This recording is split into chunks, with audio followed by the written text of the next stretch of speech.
next time I'm back, you owe me a drink in the city. And now we have this podcast. Absolutely. We have proof. Yes. Yes. You don't even remember. I You don't laughed even at remember. my tab. Liza's like, oh, I'm gonna buy you some drinks.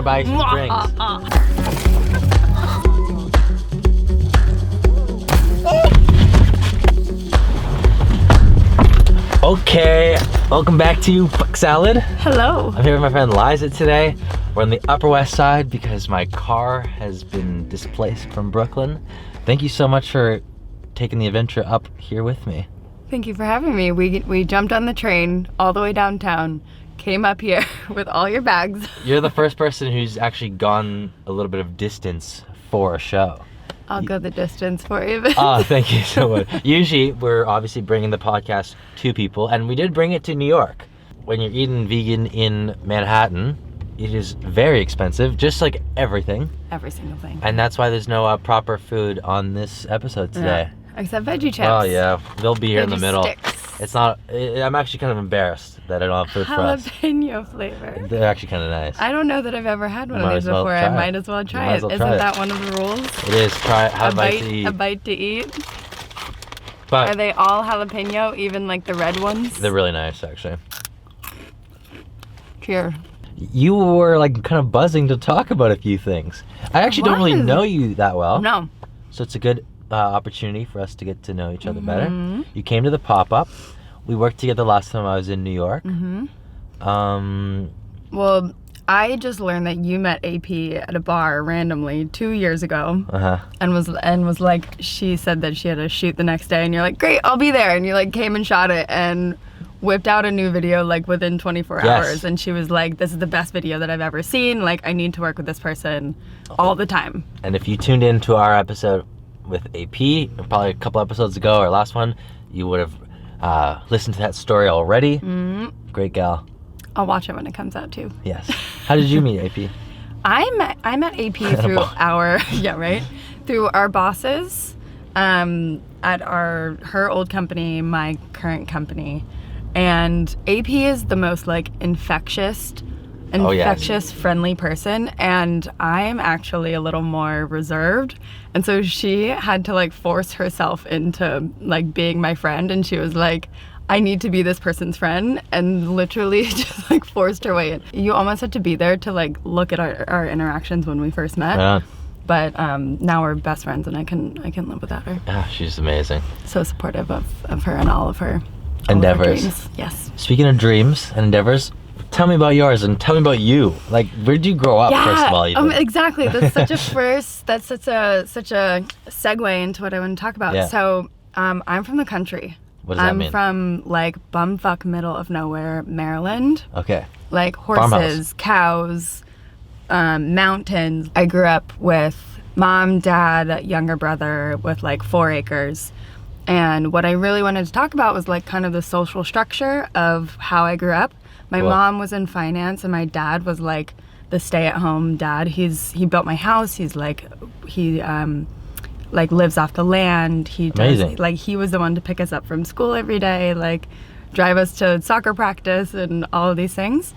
So my mom was really like the breadwinner of the family. So that taught me something different than what social structure normally teaches us. I didn't know until actually I moved to New York that was something that was something that was like not normal. I came to New York and I started working for a high-end fashion house, and I started working with these 2 like badass women who taught me about feminism. And I go back home and I'm like, Mom, Dad, you are feminists. Like, you taught me, you treat me to be like a person, not as a woman, or not like limiting myself to, you know, what a woman is I don't know, what society tells us that we're limited to. Yeah. How long have you been here? Yeah, I've been here 6 years. 6? Wow. 6 years, yeah. So I came for school. I went to Parsons. I don't know what that is. It's like top 2 fashion schools in the entire world. Oh, okay. So what's number 1 though? The London School of Fashion, I believe. And then Parsons is number 2. So it's probably the Yeah. best. It's obviously the best one in New York. Yeah, there's FIT in New York. FIT is the public one, and Parsons is the private one. Ooh, okay. But tuition is like It's like $30,000 a semester, which is absurd. It is absurd. Yeah. So I did an AAS program. It's for people specifically to change their careers. So I have an undergrad degree in government and politics from Maryland that I went to go to law school, and then completely changed that when I went to Sydney to study abroad, and was like, oh, I can actually like follow my passion and do what I want to do. Wow. I took 9 classes a semester. I interned full time, and like it got me to be able to be in the industry and get me to where I wanted to be. Like first moving to New York, did a whole program in a year. Like it was so much work. Yeah. But it threw me into you just have to jump into it and like figure it out as you go. Yeah. So that worked out for me because it got me to be at Balenciaga. Yeah. How long were you there for? I was there for like 2.5 years. I interned there for a semester, my second semester of school, and then I worked at Glamour magazine for like 3 months. Didn't love it there, so then I went back to Balenciaga for another 2 years. So like 2.5 years. So is the fashion world still kind of on your radar?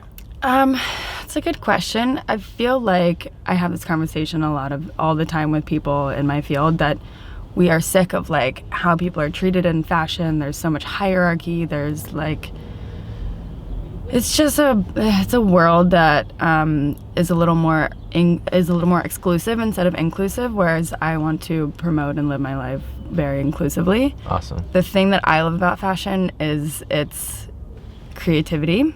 The producing something that is like handmade and the craftsmanship and the like history of the fashion houses. That is why I got into fashion in the first place. Not about commercialism, not about like profiting or all the like high-end brand stuff. That is not important to me.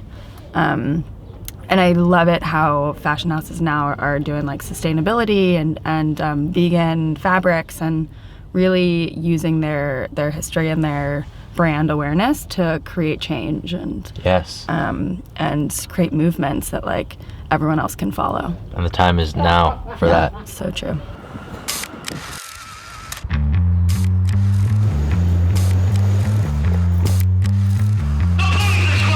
Okay, as promised.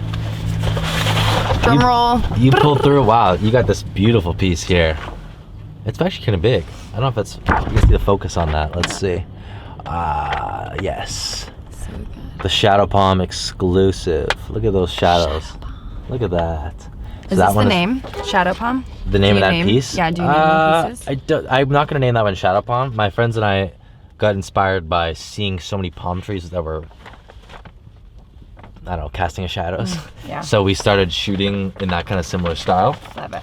And then you also got half of this one. You got this little guy, another little shadow palm. Look, see the little, they kind of. What was the emotional connection that you had to this picture? This one is actually, I have quite the emotional connection to this one, because I was down in Venice with my friends who were traveling from Canada to come like visit me when I was in Los Angeles last year. Yeah. I was showing them Venice that I felt like Venice was mine. Your Venice, yeah. Even though I'd only been down there for like 2 months or something. Yeah. It just felt right because you're around all these other tourists and stuff. But I was taking my friends and showing them like, this is where I've been the past like couple months. Yeah. You were taking photos at the shoot the other day. I love taking photos. Just for fun. Just for fun, yeah. I mean, going to art school, I don't know, you like put in this environment that you can just learn stuff and be creative, and like it's an outlet. And actually, this brings me to one of the stories that I wanted to tell you about getting stuck in the mud in Kansas. Well, that's gonna be the name of this. The name of this episode: "Stuck in the Mud in Kansas." Love it. I want to hear this. Well, like you, I love doing road trips. And this past summer, I met a friend of mine in Denver, and we literally drove through Colorado, Santa Fe, like all down in the Midwest. We were in like a BMW X3, which doesn't have 4-wheel drive. And my friend was so adamant that we were like taking this dirt road. And halfway through, we get literally stuck in the mud, and he's like, no, he's like, I can get out. And you do the whole like backing up and backing forwards and like backing up and like trying to get out. And we were stuck there for an hour, and I was the one to call the tow truck and come get us. And we're like, we have no idea where we are, like just come find us. The reason I was there is my friend is a photographer, and so we were like out shooting for 2 weeks. We did a road trip of ghost towns on Route 66. Amazing. It was so much fun. Stay tuned, and let's go. This was fun. Thank you for coming on. Yeah.